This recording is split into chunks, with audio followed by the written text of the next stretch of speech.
Welcome to Module 1A. Welcome to VITA. My name is Justin Chu, and I am the Senior Program Associate for the Field Engagement Team here at Prosperity Now, and I will guide you through our 12-module learning. By the end of this module, you will understand the intake process, understand the 10 quality site requirements, understand the 6 volunteer standards of conduct, understand the IRS certification process, be prepared to take the IRS Volunteer Standards of Conduct Certification Test, and finally, be prepared to take the IRS required certification for tax preparation. This module is broken down into 6 topics: VITA Basics, Know What You're Doing, Quality Site Requirements, Volunteer Standards of Conduct, Recap, and then we'll end with a knowledge check. So let's go over the basics. Successful tax preparation can be summed up in 4 key points. Think of these as your 4 golden rules. First, use the VITA intake form, Form 13614-C, correctly. Second, talk to the taxpayer. Review the intake form for accuracy. Ask questions if and when needed. 3, know what you're doing. Always stay within the scope of your certification. 4, have everything double checked. Have everything double checked by way of a thorough quality review. For IRS certification requirements, you should do 2 things. First, the Volunteer Standards of Conduct/Ethics test.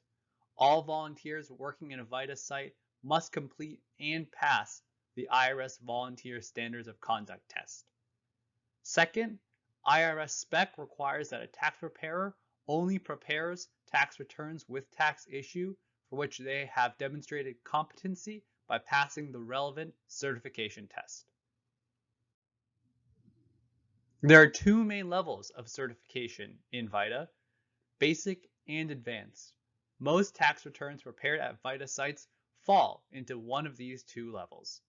There are 2 expanded levels of certification for special tax situations: military and health savings accounts. These are encountered less frequently. Issues for each level are marked on the questions on page 2 of the Form 13614-C. B for basic, A for advanced, HSA for health savings accounts, and M for military.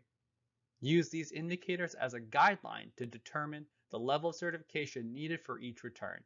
The highest certification level with a yes answer determines the certification level. So let's stay within scope. Every VITA site is obligated to make sure all tax returns are prepared by volunteers with the appropriate level of certification. So if you're a tax preparer, make sure that your site coordinator and intake staff know your level of certification.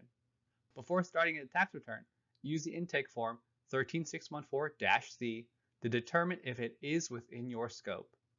If a problem arises during tax preparation that is not within your level of certification, stop preparation and notify your site coordinator.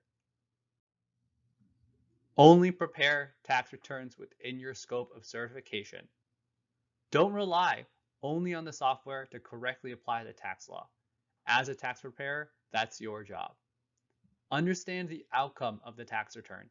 You should be able to explain the things to the taxpayer and answer questions about the tax return. And remember, don't guess. If you feel uncomfortable with any aspect of a tax return, ask for help.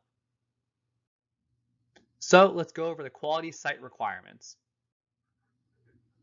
The purpose of the quality site requirements, or QSR, is to ensure quality and accuracy of tax return preparation and consistent operation of sites. The QSR are required to be communicated to all volunteers and partners to ensure IRS and partner mutual objectives are met. QSR number 1 is certification annually. Prior to working at a VITA/TCE site, all volunteers are required to complete the level of certification that is relevant to the work they will be doing at the tax site. QSR number 2 is intake, interview, and quality review process. All sites are required to use 13614-C for every tax return prepared by an IRS tax law certified volunteer. QSR 3 is confirming photo identification and taxpayer identification numbers. Coordinators are required to have a process in place to confirm taxpayer identities. QSR 4, reference materials.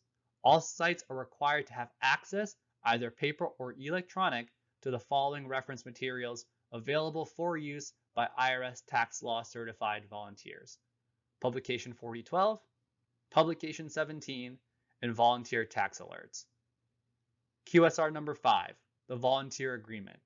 All volunteers are required to complete the Volunteer Standards of Conduct certification annually. QSR number 6, timely filing of returns. All coordinators are required to have a process in place to ensure that every tax return is electronically filed or delivered to the taxpayer in a timely manner. QSR number 7 is civil rights. Title VI of the Civil Rights Act of 1964 is required to be displayed or provided to taxpayers at all VITA or TCE sites at the first point of contact between the IRS tax law certified volunteer and the taxpayer, even if the tax return is not completed. QSR number 8, correct site identification number, or SIDN.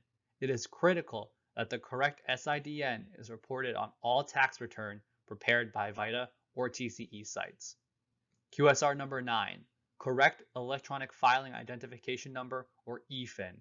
The correct EFIN is required to be used on every tax return prepared. QSR number 10, security. All security, privacy, and confidentiality guidelines outlined in Publication 4299 are required to be followed. So let's quickly go over the Volunteer Standards of Conduct. All participants in the VITA or TCE program must adhere to these guidelines. Number 1, follow the 10 QSR. 2, do not accept payment, solicit donations, or accept refund payments for federal or state tax return preparation. 3, do not solicit business from taxpayers you assist or use the knowledge gained about them for any direct or indirect personal benefit for yourself or any other specific individual. 4, do not knowingly prepare false returns. 5, do not engage in criminal, infamous, dishonest, notoriously disgraceful conduct, or any other conduct deemed to have a negative effect on the VITA or TCE program. And 6, treat all taxpayers in a professional, courteous, and respectful manner. These items link to the most current information available at the time that this training was created. To find out more about IRS forms and publications, go to irs.gov/forms-pubs in the forms listed below. So let's recap. You took this training and you are now ready to take the IRS Volunteer Standards of Conduct test.